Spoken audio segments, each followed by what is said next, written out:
Hood Talk News, we on fire. Yo, what's good, man? We got Jacksonville rapper, you know what I'm saying, KSOO in the hood today, y'all. And man, this trial been going on for a while, man. And it's a whole circus, man. I'm telling you, man. His daddy in there telling on him, his homeboy, you know what I'm saying? Now they done got 3D images, you know what I'm saying, to compare him to the killer and all type of stuff. But with no further ado, y'all, let's get into it. Let's see what they talking about. Hakeem Daddy took the stand on day 4, y'all. Now, I'm not a lawyer, but let me give you the recap. Low-key, I don't even need to add much because Abdul Robinson Sr. got on that stand and said it all. State your name for the record, sir. Abdul Robinson Sr. And how old are you today? 54. I have 11 children. What's the age of your oldest child? 34. And your youngest? 6. How are you related to Abdul Robinson Jr. and Hakeem Robinson? Their father. Mr. Robinson, do you see your son Hakeem Robinson in the courtroom here today? Yes. He's sitting between these two lawyers right there with a beige suit on. Having to point your child out in a courtroom is crazy.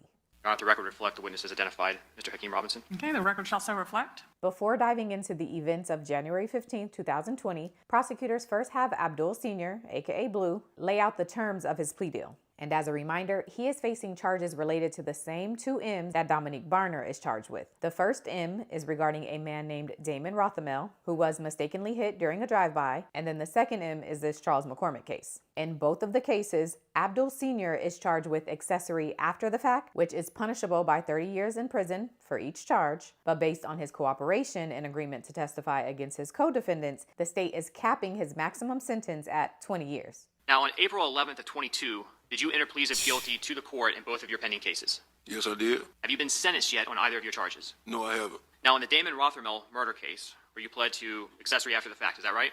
Yes. And in the Charles McCormick murder case, you also pled to accessory after the fact, a first-degree felony. Yes. All right, and typically first-degree felony punishable by 30 years, is that correct? Yes. As part of your pleas, did the state agree to cap the maximum sentence you could receive to be 20 years? Yes. If you were to be sentenced to 20 years by the court, at the end of that sentence, approximately how old would you be? I'll be close to 70. Does the court have to follow any recommendation the state makes? No. From there, Abdul Sr. Boy, look like he close to 79. gets into why he's testifying against his own son. Now, sitting here today, you realize that you are testifying against not only co-defendants, but family members. Yes. Why are you doing that? I have a number of reasons. I got some health issues. I got 2 6-year-olds and an 8-year-old daughter. Oh, so forget the older kids? And when my 8-year-old daughter asked me when I'm gonna come take her to the daddy-daughter dance, when she asked me over each year when I'm gonna come take her there, and I keep letting her down. Then my 6-year-old son, when he asked me if I'm gonna come to his football games, come take him fishing. My other 6-year-old, he asked me when I'm gonna come see him. When he begging me, please come see me, daddy. He wanna teach me how to play the game, but he don't know where I'm at. You know, things like that. My health issues. I have diabetic. I'm diabetic. I'm on high blood pressure. I suffer from congestive heart failure. I just found out June 25th. Boy, it's funny, boy, how dude get real sick, boy, when they locked up, boy. But dude be on the street doing all type of drugs, drinking all type of beers and alcohol. Soon they hit that cell, boy, kidney failure, yeah, boy, yeah. Now, keep in mind, this is the same dude, right?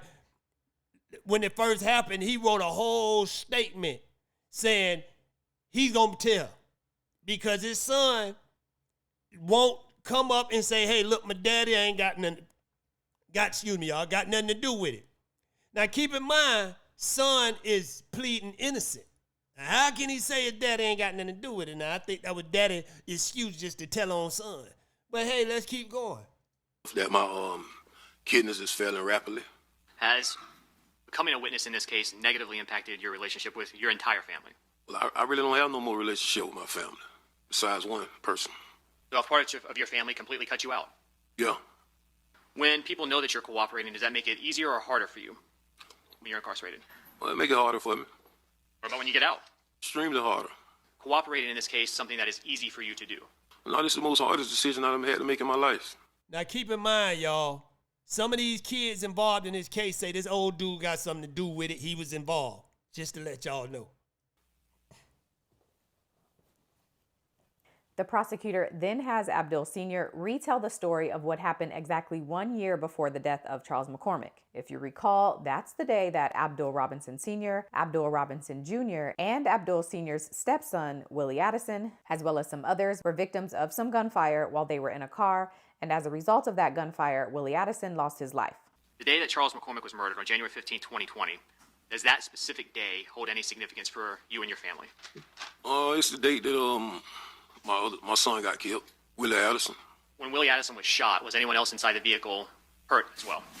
Everybody. Including you? Yes. I drove to the hospital and keep in mind, y'all, I heard somebody say that's why he was involved in the killing that happened, what they on trial for now. They saying they accused, I don't know if it's this guy or another guy, you know what I'm saying, because it's 2 murders. And I don't know if they on both cases, but they said he was involved because of his son murder. You know what I'm saying? He was looking for revenge. You know what I'm saying? So he was a part of the play. Let's keep going, y'all.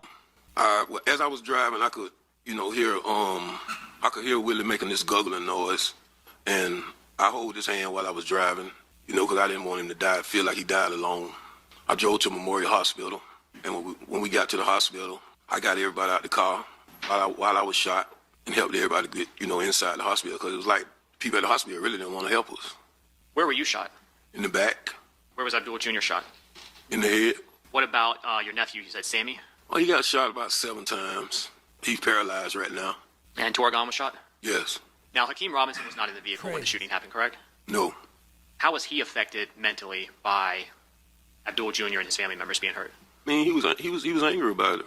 I mean, we was all angry about it. Now, at this point, Abdul Robinson Sr. testifies about what happened when he was called on January 15, 2020. Turning your attention back specifically to January 15, 2020, did you get asked for help that day? Well, I was asked to give somebody a ride, give Scotty a ride. And who asked you specifically? Abdul Jr. He called me. I think he called me more than once.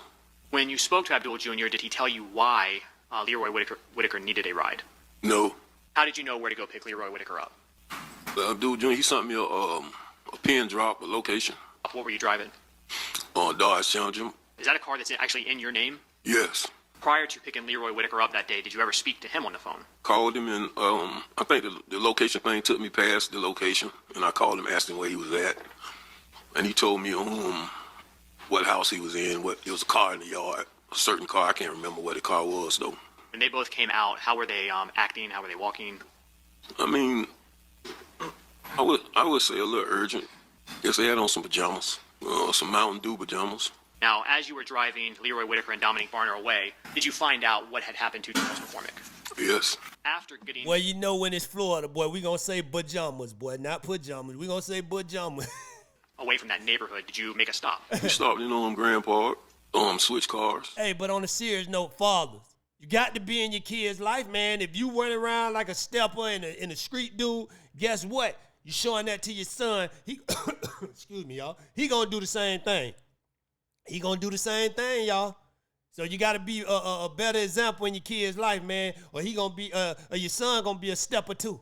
We got in a white Impala. It was my daughter's car, but it was in my name. Why did you want to switch out of your Dodge Challenger? I mean, after I found out what happened, we in an orange car, very noticeable. Did you eventually make it back to your home? Yes. After you got back to your home, did you do anything else to assist either Leroy Whitaker or Dominic Varner? Well, I took the clothes they had on and left with them. I went over there off Kings Road behind Burger King, put them in this fire barrel. Did you set them on fire? Yes. I mean, it was just my way to help. And then the prosecutor has Abdul Robinson Sr. identify his own son as the triggerman in the surveillance video of Charles McCormick's death. January 15, 2020, you became aware of a video recording that captured the murder of Charles McCormick. Is that correct? Yes. Did you, when you viewed that recording, recognize the person depicted in it? Yes. Who is the person that was captured on the video recording shooting Charles McCormick?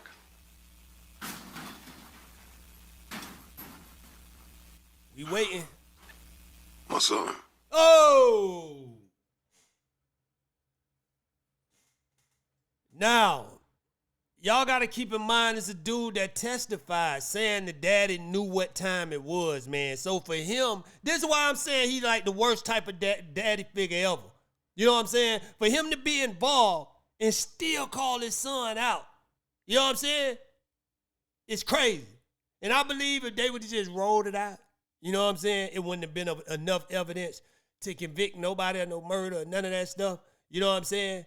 But like I said before, if you got a kid out there in the streets, you glad to see these type of people get gone, man. I'm talking about overdone. Listen, man, if it was about something, I'd sit back and shut up. Won't say nothing. But these dudes out here, they ain't like how we was built in the 90s, early 2000s. These dudes out here killing for nothing. For a rap song. Come on, man. Come on, man. Come on, man. This stuff getting crazy out here, man. What's your son's name? Hakeem.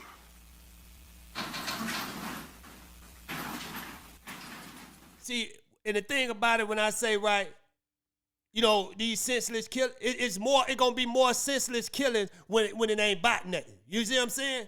When it's about the money and stuff, 9 out of 10, the killer gonna be focused on getting that bread. And he might stop the kill if somebody mess him out his bread. But it's too much bread coming in for you know what I'm saying? A dude to just be out there killing all day for nothing. You know what I'm saying? These dudes now, it's for nothing. I'm talking about a dude killing over internet beef. Come on now. I don't even have words for that. After the murder of Charles McCormick, did you become aware of a post on Hakeem Robinson's Instagram account referencing something that happened? Yes. Was that posted from a nail salon? Yes. I want him to remove the post. Are you aware of any other posts Hakeem Robinson made to his social media around that time? It was another post of dude Lil Buck. It was the emojis, the hand emoji saying bye-bye. Quick context for what was just said is that according to prosecutors, a couple days after Charles McCormick's death, Hakeem Robinson made a post on his Instagram that said, "Kill an N-word and go get my toes done." And the picture for the post was of his feet at the nail salon. And then the second picture was actually of Charles McCormick, and the caption had hand emojis waving by. And with that, Abdul Robinson... Bruh made 1,000 songs. Y'all go look him up on YouTube. Bruh made 1,000 songs screaming out all the victims that, you know what I'm saying, he couldn't tell you how he did it. Mixtape cover was all the dead people he killed. It don't get no dumber and crazier than this, y'all. Come on now. Robinson Sr. gives his final words for his direct examination. Though some people may not believe it, even though you sat here and testified here today, do you still love your family? Yes. Is this easy for you to do?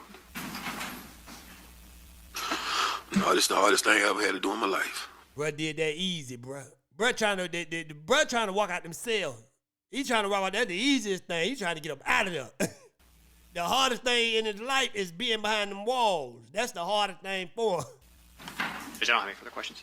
Now on to Cross by Leroy Whitaker's Through that attorney. time. You That's love the your hardest family, thing. Mr. Robinson. That's what we just heard, right? Yes. I guess you love yourself. Of course. Self-love first, right? Over your children. That's the law of nature. Love yourself first. Given the context of this whole situation, saying that out loud... I don't know, man. I think I love my kids more than I love myself, man. For real, bruh. That's just me. You know what I'm saying? Every parent don't have to feel like that. You know what I'm saying? If I'm going to take a life, it's going to be by them or my wife, man. I'm telling you right now. But this dumb stuff that's going on, nah, boy. is wild. You're cooperating in this case, correct, sir? Correct. This is not your first cooperation, is it? No. You've somewhat made a career out of it, have you not? I wouldn't say career. Well, you first testified against an officer. You testified against Officer Eric Sinclair back in 1999. Wait, is testifying against an officer considered cooperating? Boy, I've been telling Wade in 99. No, I didn't. Came forward with information. Yeah. The officer evidently didn't take it to trial, correct? Correct. But your cooperation, your testifying to the federal government caused him to enter a plea, right? I'm not going to agree with that. Okay. Well, what you probably will agree with Every time she changes her voice to that, it makes me laugh. Is that your sentence was dramatically reduced, right? Yeah. What you were facing They're trying to make out he's a known snitch and he snitched to get out of trouble when he do trouble. When he do something wrong, he snitched to get out of trouble. That they trying. back in 1999, you could have gotten up to life imprisonment, and it was reduced to 10 years, right? Nope. Substantial reduction? My time was reduced to 22 years. How much did you serve? About 10 years and 3 months, 4 months. So from life to an ultimate actual serving sentence of about 10 years. Guess what? It was a law change, and that's how my time got reduced again. Well, and your cooperation, sir. Yeah. Right? So a pretty good deal you made for yourself. Yeah. You've also worked as a confidential informant for police, haven't you? Yep. They say that boy going around doing crime and turning into a snitch as soon as it's done. Damn, Daddy. The attorney then briefly addresses Abdul Robinson Sr.'s remark about being there for his younger children. Abdul say, if you get jammed up, I'm going to mention your name. If we get jammed up, I'm going to mention your name. And I think you told us you want to be there for your younger kids, right? Yes. Would you agree with me? You weren't there for your older kids. That's why I know better this time. Okay. Then there was this random exchange about one of the people who was in the car when Willie Addison lost his life. Yes. Do you know Moody's full name? I think it's Antonio McLaurin or something like that. Antonio McLaurin. Yeah, I think that's it. Were you aware that Antonio McLaurin wore a wider on Mr. Barner? Yes. Do we need to speak cyber about that? And so I'm sorry, you told us another person that was in the car with you all when Willie Addison was killed and you all were shot was a person with the nickname, I'm sorry, give it to us one more time. Moody. Moody. And you believe Moody's full formal name is Antonio McLaurin? Yes. Okay. And my question to you was, were you aware that Antonio McLaurin wore a confidential wire on Dominique Barner? Yes. In jail. You were. Yes. Man, what kind of stuff is going on here, man? So I just be confused on this type of stuff, man. Come on, man. I'm not sure what the point of that was, but apparently everybody in Florida cooperating with the police. No. Hey, don't do that. Don't do that, girl. Not everybody. Everybody ain't cooperating. No. Then you can say that it's snitches all over the world in every city now. Come on, everybody ain't cooperating. You know what I'm saying? I did all my dirt by myself. Niggas know any dude in the street will tell you, boy, you see him coming, he coming by himself, boy. He don't need no group. You know what I'm saying? I had a group that ran with me, but listen, one thing I learned from my uncles, man, if you bring anybody with you, you putting them involved in your situation. Now, you don't know if they're going to fold or not. Go do it if you're going to do something, do it by yourself. You can't tell on yourself. These dudes, hey, they telling on themselves left and right, boy. They the key witness for themselves. How you be the key witness for yourself? Come on, man. Better be careful. Leroy Whitaker's defense attorney wraps up her cross-examination by highlighting that Leroy Whitaker was younger than everyone, doesn't do music, and really didn't know Willie Addison all that well. So he had no reason to participate in this crime. Now, we've heard you kind of explain that on January 15th, you end up driving your Dodge Challenger, correct? Yes. Over to the Townsend Road area? Yes. And you claim that you then picked up Dominique Barner and Leroy Whitaker, correct? Yes. Willie and Leroy Whitaker had no relationship whatsoever, right? Not that I know of. And Leroy Whitaker does not rap that you're aware of, correct? No. And with all of your testimony, though, you have not heard Leroy Whitaker specifically ever make any kind of statement that he wanted Charles McCormick dead, correct? Correct. And you have never heard Leroy Whitaker ever say anything to suggest he knew anyone was going to get out of a car and shoot Charles McCormick, correct? No, I haven't. Next up is cross-examination by Hakeem Robinson's attorney, and he starts off by talking about what Hakeem had going on right before this incident took place. And he kind of hints at Abdul Robinson Sr. wanting to be Hakeem's manager, but Hakeem basically left him behind. Let's talk about Hakeem Robinson. In 2009, Yeah, say, remember I wanted to be your manager, you went on trying to get that bread without me stepping on people? Yeah, my payback time now, bruh. an opportunity came his way, right? He was close friends with another rapper by the name of Young and Ace. He's known Ace for a long time. Now, at the time, Ace was signed by Cinematic, right? Correct. And at that time, Hakeem was lucky enough to get connected with Johnny Shipes, right? Correct. Now, this is the same guy that found Nipsey Hussle in California, Joey Badass, T-Pain. Yep. So this wasn't a small deal. He had a legitimate record deal. Right. Now, you also agree that drill rap, that sells a lot better than happy rap, like Will Smith rap. Right. Right? Now, why is Will Smith catching strays? Now, you had hopes prior to manage Ace, right? Yes. But he didn't take you along. No, he already had a manager. And then your son gets signed in 2019, right? Right. He's off in California shooting a music video in December. He didn't bring you along either. That ain't true, man. That's not true. He did not agree to let you manage his career. Or is your testimony that he did? He wanted you to manage it? Of course. Of course not. He didn't want you to manage it? Of course, he did.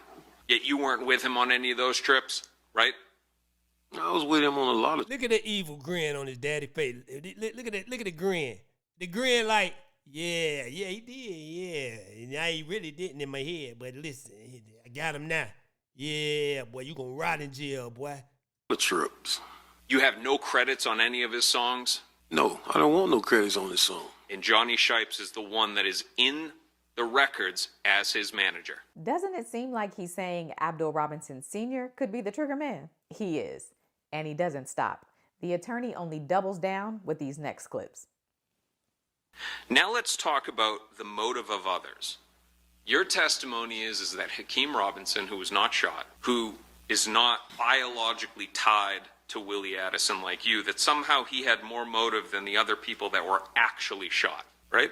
The whole thing about P Money was because... See, that's the thing. That's what I'm trying to tell y'all. Like, they trying to say it was revenge for his son getting killed.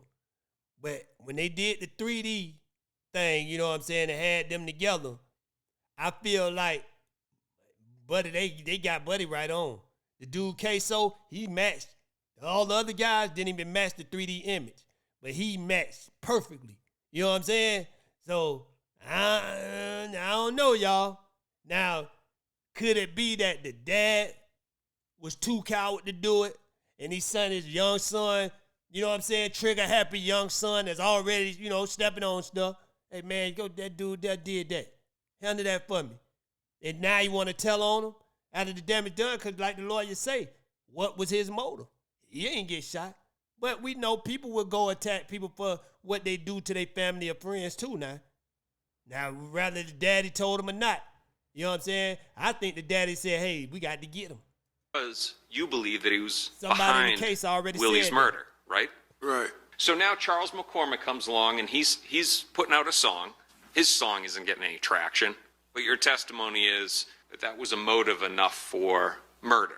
It's this song? Yes. Yeah. But there's a whole list of people that would be way above him to have the motive to kill Charles McCormick, right? You? Nah. No? Nah. Dude, the dude shot you and you a street dude. Come on, man. You'd have no motive to kill a guy who's basically laughing about the night that you were shot. I mean, Oh, he not was laughing about it. I thought he did. Shouldn't kill him pro se myself? Look, all I know is this. You claim that the phone that's used by the shooter, that's registered in your name. You allegedly burned the clothes that... I promise y'all the jury don't like none of these guys and they gonna get all of them time. But I Because they didn't get nail one of them immunity. That's why all of them still sitting in jail. had on him. You break through the police perimeter to pick up Leroy Whitaker and Barner, right? Come on, man. You exaggerating, man. You know it wasn't no police perimeter, none of that. You exaggerating now. I'm exaggerating that there wasn't drones and helicopters overhead How would I know that? because you were driving to the location. And I would see a drone in the air? All right, let's say the JSO. We'll let JSO answer the question whether they had a perimeter and they had hundreds of officers trying to find the shooter that was running through neighborhoods. You really think I would have went through there if I seen all those police and all that? Or a drone and a helicopter and all that? You think I would have went up in there with my car registered in my name? You don't want me to answer that question. Well, I want you to, because it's a good point. You live this life in the streets, right? Nah. Or wait, are you telling me that you, as the patriarch of the family, that basically these kids come by and say, hey, Blue, go do this? They didn't call Leroy Whitaker daddy to go do it. They called me. They did. What if they would have called I would like to see how they would feel if they would have called somebody else to go pick somebody up. They didn't. They called me. If I would have knew something was going on, I wouldn't have never went. Think I'm gonna go over there in my car with my phone? What y'all think? I think he knew. And knowing something going on, I would like to been. If I would like to been involved in a crime, I'd like to know that I'm involved in a crime. Most people be like, well, what happened? Oh, I'm on my way, dog. They ain't thinking when they get there, they gonna be a part of the crime.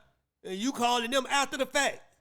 But the things he did after the fact, what made him part of the crime. Let me know that, okay, it's a crime happening now. Let me know something. I was in there blind. So you're a victim in this case, right? I ain't gonna say I'm a victim, but I would like to know that I'm being involved in something and just ask for a ride. All right, so then after you know about it, you're then cool with going to burn clothes, right? Yeah, after I get to know about it, I was cool with that. Yeah, what's a little bit of a felony? Destruction of evidence. Yeah. I did it. I like Scotty. I did. Definitely know you didn't call 911. Right. That conscience only grew later when you were looking at life. Yeah. The attorney wraps up his cross-examination by going back to that record deal that Hakeem signed right before this incident took place. Mr. Robinson, one more thing. The deal with Cinematic, that occurred right in the months before this murder, right? Yes. Basically, right around December, they fly him out to California. He's shooting music videos, but it's right around that time that he inked that deal. I'm not sure. I don't remember him going out to California, so I can't say. But you can say that that deal was inked right around that time. Yes. Nothing further, Your Honor. Thank you. Prosecutors did a very brief recross and had Abdul Robinson Sr. watch the video surveillance of the incident and again confirm that it was his son.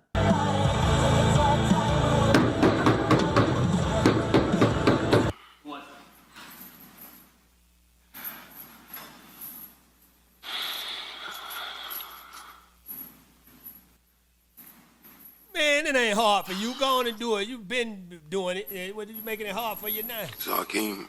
As he sits here today, does Hakeem Robinson look the same as he... Hey, dude that told on his son 30 times and gonna make this time like it's hard.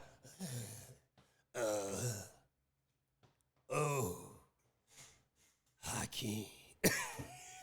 as he did 5 years ago? Come on, He man. grown, gained a little weight. Hey, man. Tell me what y'all think, man. Tell me what y'all think, man. Hey, man, like, share, subscribe, follow me on all, man. It get crazy. It's crazy, man. Follow me on all my platforms, man. You rocking with the realest platform on the planet, Hood Talk News. I'm out. Let me get this right here. The realest invented in day, raised with them K's, but I'm not a killer. I can go psycho, go Michael, and show you like Geico, but I ain't jumping out like that lizard. It can get colder than ice in December. You disappear, you would think I'm a wizard. But got my feet in the sand, enjoying the land. Thank God I'm so thankful for living. These niggas hating, they waiting to finish. Ain't seen a bank in a motherfucking minute. Sky's the limit. Don't care if you see me struggle, as long as you see me go get it. Pop off the top like an orange when we peel it. Load up the track in the booth, I'm a villain. Watch how I kill it, watch how I'm living. I don't think y'all understand how I'm feeling. I feel alive. Came back from the dead now, nigga, I feel alive.